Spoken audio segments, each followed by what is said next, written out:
ইরি মৌসুমের দীর্ঘ 120 দিন থেকে 90 দিনের পর কঠিন পরিশ্রম এবং ডেডিকেশনের পর কৃষক তার ফসল কাটছেন। আমরা খুবই আনন্দিত। ছোটবেলায় আমরা বইয়ে পড়েছিলাম যে কৃষকের এটি একটি বিশেষ মুহূর্ত, অনেক অপেক্ষিত ফসল।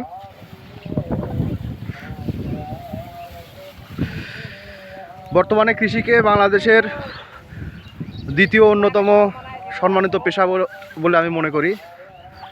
তার কারণ বাংলাদেশে প্রেক্ষাপটে যতগুলো কাজ আছে কোনো কাজই ছোট না, তবে সকল কাজই অনেক সম্মানের সাথে বিবেচনা করা উচিত। আপনারা দেখতে পাচ্ছেন আমাদের কৃষক ভাইরা এই হাঁটু জল পানিতে সকালে ধানগুলো কেটেছিলেন। বর্তমানে তার বাধাই কাজ চলছে।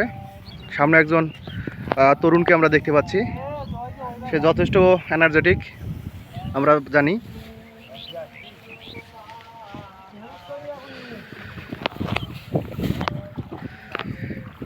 আপনারা জেনে প্রীত হবেন, বাংলাদেশে প্রতি বছর প্রাকৃতিক দুর্যোগের কারণে এই আবাদি জমির উর্বরতা কমে যাচ্ছে। মানবসৃষ্ট কিছু দুর্যোগ রয়েছে।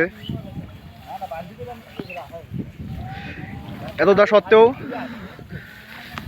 এই দেখতে পাচ্ছেন আপনারা, এই কষ্টের ফসল কৃষক এখন ঘরে তুলবেন এবং এরই প্রেক্ষিতে তারা মহাজনের ধার দেনাগুলো শোধ করবেন। কীটনাশকের যে বাকি বকেয়া আছে তার হালখাতা করবেন এবং সামনে কুরবানি উপলক্ষে অনেকে এই ধান বিক্রি করে অবশ্য কুরবানিতেও অংশগ্রহণ করবেন ইনশাল্লাহ।